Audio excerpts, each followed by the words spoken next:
ఇక డీటెయిల్స్ చూస్తే రాష్ట్రంలో బీసీ సామాజిక వర్గాల సంక్షేమానికి వారి విద్య, ఉద్యోగ, ఆర్థిక, రాజకీయ అభివృద్ధికి కూటమి ప్రభుత్వం కట్టుబడి ఉందని రాష్ట్ర బీసీ సంక్షేమ శాఖ మంత్రి ఎస్ సవిత, జలవనరుల శాఖ మంత్రి నిమ్మల రామానాయుడు, రాష్ట్ర కార్మిక శాఖ మంత్రి వాసంశెట్టి సుభాష్లు అన్నారు.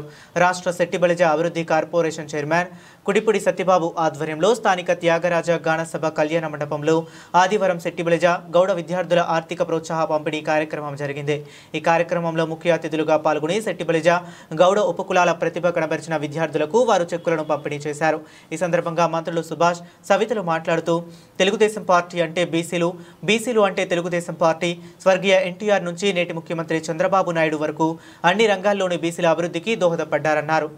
ఈరోజు మీ ముందు ఈ కార్పొరేషన్ చైర్మన్గా నన్ను నిలబెట్టిన నా ముందు ప్రతి కార్యక్రమం చేస్తున్న మా సిటీ ఎమ్మెల్యే ఆదిరెడ్డి శ్రీనివాస్ గారికి, అలాగే మన బీసీ మంత్రివర్యులు సవిత గారికి, అలాగే మన సిట్టుపల్లి జాతి ముద్దు పెట్టైన వాసంశెట్టి సుభాష్ గారి కార్మిక శాఖ మంత్రివర్యులకి, అలాగే వేదిక మీద ఉన్న అతిరథ మహారథులకు, ఎన్డీఏ కూటమి నాయకులకు, వేదిక ముందున్న మన విద్యావంతులందరికీ కూడా నా నమస్కారాలు తెలియజేస్తూ, ఇందాక వాసు గారు చెప్పినట్టు 10th క్లాస్ ఎగ్జామ్స్ అవగానే మాకు ఆంధ్రప్రదేశ్లో మీటింగ్ పెట్టారు. ఆ మీటింగ్కి వాసు గారు నన్ను కాకేశారు. కాకేస్తే దేనికంటే మీటింగ్ ఏంటంటే మనం ఓన్లీ సిటీలో 500 పై మార్కులు వచ్చిన వాళ్ళందరికీ కూడా అన్ని కాలేజీల్లో కూడా 15,000 రూపాయలు సంవత్సరానికి ఆ ఫీజులోనే మనం చదివిస్తున్నాం కార్పొరేషన్ ద్వారా అని చెప్పారు. నిజంగా నేను ఆశ్చర్యపోయాను. రాజమండ్రిలో ఉన్నాను కానీ నాకు కూడా తెలియదు మొన్నటి వరకు.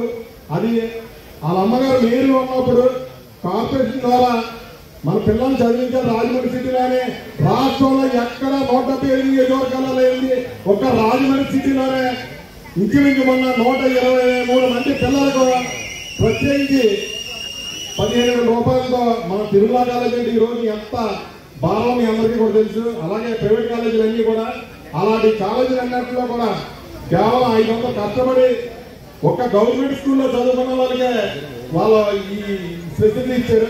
ఆ రోజు చూసి ఈ జాతిలో పుట్టాం కదా మనం కూడా ఏదో కార్యక్రమం చేయాలి అని చెప్పి స్కాలర్షిప్కి ప్రకటించాం. ప్రకటించిన వెంటనే అందరూ కూడా అప్లికేషన్ పెట్టుకున్నారు. నేను సొంతంగా ఇస్తానంటే మన మంత్రివర్యులు వాసంశెట్టి సుభాష్ గారి దగ్గరికి వెళ్తే మీరెవడం ఎందుకంటే నేను ఆల్రెడీ మంత్రిగా ఉన్నాం కదా, మనం ఏదో పని చేయాలి, అది మన విద్యార్థులకి కంపల్సరీ చేయవలసిన బాధ్యత ఉంది. శశిబలిజ గౌడ శ్రీసేన యాదగిరి ఈ గీత కులాల 5 జాతులకు కూడా ఎంతైనా నేను ప్రకటిస్తానని చెప్పి ఎమ్మట్నే కారులో ఉండగానే గోల్డ్ కంపెనీతో మాట్లాడి ఎమ్మట్నే ఈ 10 లక్షల రూపాయలు ఆయన సంక్షేమమే కాకుండా కూర సీఏ గారితో ఫాలో చేసి ఈ రోజు ఇంత మంచి కార్యక్రమానికి శ్రీకారం చుట్టిన మన వాసంశెట్టి సుభాష్ గారికి నా నమస్కారాలు తెలియజేసుకుంటున్నాను. అలాగే విద్య గురించి 18వ శతాబ్దంలో మహాత్మా జ్యోతిరావు పూలే వారి భార్య సావిత్రి పూలే ఎనలేని కృషి చేశారు. విద్యతోనే అభివృద్ధి సాధ్యం. అందుకే వారిని స్ఫూర్తిగా తీసుకుని గీత కులాల విద్యార్థులు బాగా చదువుకోవాలని చెప్పి వారిని ప్రోత్సహించాలని ఈ స్కాలర్షిప్ ప్రత్యేకంగా ఏర్పాటు చేయడం జరిగింది. వారికి మన సుభాష్ గారికి, మన బీసీ మంత్రి సవితమ్మ గారికి, అలాగే ఈ సిఎస్ఆర్ నిధులతో మనకి ఈ నిధులు కేటాయించిన చంద్రబాబు నాయుడు గారికి, లోకేష్ గారికి, పవన్ కళ్యాణ్ గారికి నా ప్రత్యేక కృతజ్ఞతలు తెలుపుకుంటాం. అలాగే ఇటీవల మన ఢిల్లీలో ఒక మహిళ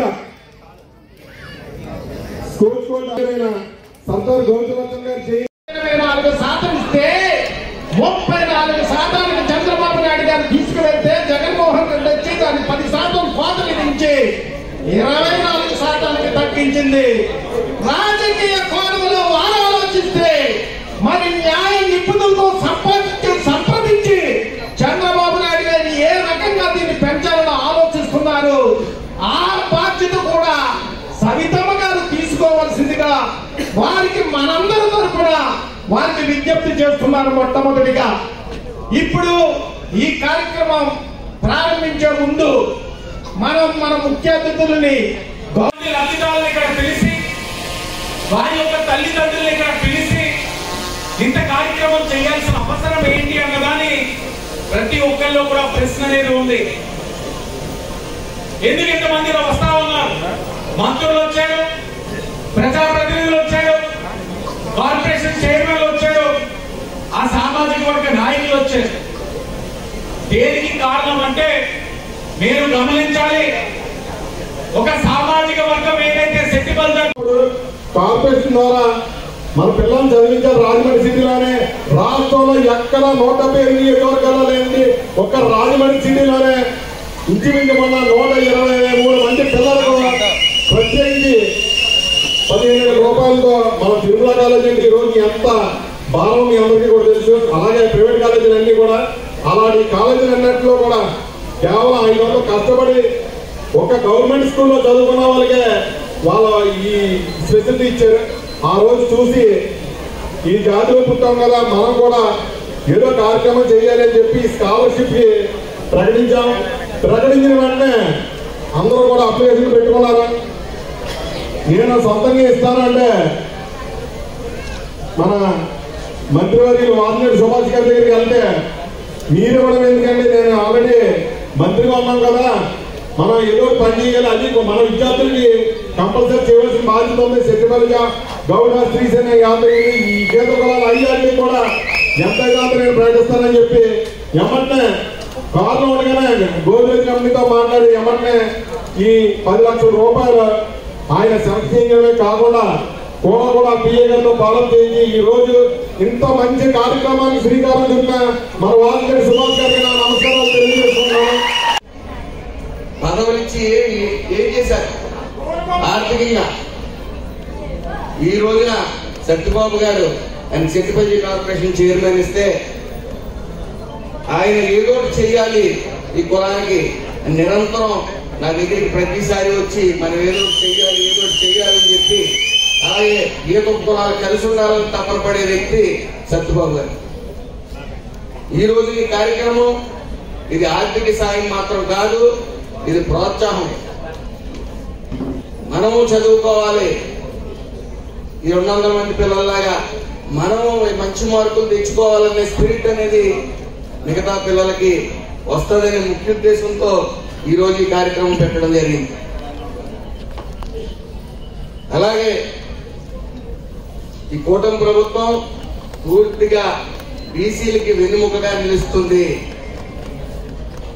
నిరంతరం మొన్న చేనేత కార్మికులకి చిన్న ఇబ్బందులు వచ్చి మరి ఆప్కో బకాయిలు క్లియర్ చేయకపోతే మరి వాళ్ళందరూ కూడా ఉద్యమం బాట పట్టినప్పుడు సవిత గారు వెంటనే మాట్లాడి అవి మేము ఖచ్చితంగా 3 విడతలుగా ఇస్తాం, మీరు కంగారు పడకండి. గత 5 సంవత్సరాల్లో మీరు ఏనాడు మాట్లాడలేదు, వేపకాయ లాంటి 25,000 ఇచ్చాడు, మీకున్న సబ్సిడీలు అన్ని రద్దు చేసి మీ మీద భారం మోపి ఈ రోజు మీ అప్పుల భారంలో రెక్కాడితే డొక్కాడిన బతుకుల్లో చీకటి నింపాడని చెప్పి మేము ఖచ్చితంగా చెప్పగలం. అదేవిధంగా మరొక్కసారి చెప్తా ఉన్నాను, పదవులు అలంకరణగా మాత్రం ఉండకూడదు. ఒక పదవి ఇచ్చిన తర్వాత దానికి పూర్తి న్యాయం చేయాలి. కేవలం జీతాలు ఇచ్చుకుని జీతాలు మాత్రమే తీసుకుని ఓ డమ్మీ కార్పొరేషన్ పెట్టి అపహాస్యం పాలు చేశారు గత ప్రభుత్వం. ముఖ్యంగా మహిళలు గుర్తించింది అన్న నందమూరి తారక రామారావు గారు. మహిళా యూనివర్సిటీలు తీసుకొచ్చింది అన్న నందమూరి తారక రామారావు గారు. మహిళలు గౌరవంగా ఉండాలని మహిళలకు ఆస్తిలో భాగం కల్పించింది అన్న నందమూరి తారక రామారావు గారు. మరి అదే స్ఫూర్తితో మన విజనరీ లీడర్ చంద్రబాబు నాయుడు గారికి బీసీలే శ్వాస, బీసీలే దాస, బీసీల అభివృద్ధి అభిలాషాల విషయాన్ని మరొకసారి మీకు అందరికీ తెలియజేస్తున్నాం. మరి ఈ రోజు రాజకీయంగా కావచ్చు, మరి లోకల్ బాడీ ఎన్నికల్లో కావచ్చు, వ్యాపార రంగాల్లో కావచ్చు, చంద్రబాబు నాయుడు గారు బీసీలకు పెద్దపీట వేశారన్న విషయాన్ని మరొక్కసారి మీకు నిదర్శనంగా తెలియజేస్తున్నాం. మరి దానికి నిదర్శనమే ఈ రోజు క్యాబినెట్ లో అతి కీలకమైన శాఖలు బీసీ మంత్రులే ఉన్నారన్న విషయాన్ని మీకు తెలియజేస్తున్నాం. బీసీ మంత్రులే ఉన్నాం. మరి ఈ రోజు కార్పొరేషన్లు ఏర్పాటు చేసింది కూడా గతంలో అన్న నందమూరి తారక రామారావు గారు, చంద్రబాబు నాయుడు గారు. మరి గతంలో మంత్రులు ఎక్కడున్నారో, ఎమ్మెల్యేలు ఎక్కడున్నారో మీకు అందరికీ తెలుసు. ఒక్క ఛాన్స్ అని చెప్పి అధికారంలోకి వచ్చిన తర్వాత బడుగు బడిగిన వర్గాల ద్రోహి జగన్మోహన్ రెడ్డి గారు అనే విషయాన్ని మీకు అందరికీ తెలియజేస్తున్నాం. మేము ఎందుకు ఆ విషయాన్ని మీకు తెలియజేస్తున్నామంటే ఇక్కడున్న విద్యార్థుల కోసం, విద్యార్థులకు తెలియాలన్న విషయాన్ని కూడా మీకు అందరికీ తెలియజేస్తున్నాం. మరి ఈ రోజు మనం అధికారంలోకి వచ్చాం, బీసీలకు పెద్దపీట వేశాం. అంతేకాకుండా మరి ఈ రోజు సూపర్ 6 సూపర్ హిట్ పథకాలు కూడా ఎక్కువగా లబ్ధి పొందుతుండేది జనాభాలో ఎక్కువ శాతం ఉన్న మన బీసీలే అనే విషయాన్ని మీకు అందరికీ తెలియజేస్తున్నాం. ఈ రోజు పెన్షన్ కావచ్చు, మరి అన్న క్యాంటీన్లు కావచ్చు, మరి అన్నదాత సుఖీభవ కావచ్చు, మరి స్త్రీ శక్తి పథకం కావచ్చు, దీపం 2 కావచ్చు, తల్లికి వందనం కావచ్చు, ఈ రోజు సూపర్ 6 సూపర్ హిట్ సంక్షేమ పథకాలు మనం అందిస్తున్నాం. అంతేకాదు బీసీలకి ఆ రోజు 34% మరి ఆ రోజు స్థానిక సంస్థల రిజర్వేషన్ ఇచ్చినటువంటి ఘనత ఆ రోజు తెలుగుదేశం పార్టీది. ఆ రోజు అన్న నందమూరి తారక రామారావు గారు ఆ రోజు బీసీలకి ఆ రోజు మరి 34% రిజర్వేషన్ ఇవ్వడం ద్వారానే ఈ రోజు ఎంతో మంది బీసీ సోదరిమణులు ఒక సర్పంచ్లుగా కానీ, ఒక ఎంపీడీసీలుగా కానీ, ఒక జడ్పీడీసీలుగా కానీ, ఒక మున్సిపల్ చైర్మన్స్ గా కానీ, ఒక జడ్పీ చైర్మన్ గా కానీ ఇలా బీసీ సోదరులు ఉన్నారని అంటే ఆ రకంగా తెలుగుదేశం పార్టీ ఆ యొక్క బీసీలకు ఇచ్చినటువంటి రిజర్వేషన్ ద్వారా అది సాధ్యమైనటువంటి పరిస్థితి. మీ అందరికీ తెలుసు ఆ రోజు ఎన్టీ రామారావు గారు అంటే 83లో ఆయన ముఖ్యమంత్రి అయిన తర్వాత తీసుకొచ్చినటువంటి ఈ బీసీల 34% రిజర్వేషన్. ఆ ఎన్టీ రామారావు గారి తర్వాత వచ్చిన ముఖ్యమంత్రి అంటే ఎన్టీఆర్ గారు, మరి చెన్నారెడ్డి, జనార్దన్ రెడ్డి, విజయభాస్కర్ రెడ్డి, మళ్ళీ ఎన్టీ రామారావు గారు, మళ్ళీ చంద్రబాబు నాయుడు, మళ్ళీ రాజశేఖర్ రెడ్డి, మళ్ళీ రోసయ్య, కిరణ్ కుమార్ రెడ్డి, మళ్ళీ చంద్రబాబు నాయుడు అంటే ఇంతమంది ముఖ్యమంత్రులు మారినా ఆ 34% బీసీల రిజర్వేషన్ మారాల. అట్లానే ఆ రిజర్వేషన్ ని కాపాడుకుంటూ వచ్చారు ఇంతమంది ముఖ్యమంత్రులు. అటువంటి 34% స్థానిక సంస్థల బీసీ రిజర్వేషన్ 24% ఈ రోజు తగ్గింది అని అంటే ఒక్క ఛాన్స్ అని ఇచ్చినటువంటి 5 సంవత్సరాల జగన్మోహన్ రెడ్డి వల్ల నష్టం జరిగింది. మొన్న జరిగినటువంటి స్థానిక సంస్థల ఎన్నికల్లో 10% రిజర్వేషన్ తగ్గడం వల్ల 16,000 పోస్టులు బీసీలు మన స్థానిక సంస్థలు నష్టపోయినటువంటి పరిస్థితి. అంటే ఏ ముఖ్యమంత్రి బీసీలకు చేయనటువంటి ద్రోహం ఒక్క జగన్మోహన్ రెడ్డి చేశాడు. ఆఖరికి వాళ్ళ నాన్న చేయనటువంటి ద్రోహం కూడా జగన్మోహన్ రెడ్డి చేశాడు అని అంటే బీసీల పట్ల ఇది కొన్నటువంటి వ్యతిరేకత.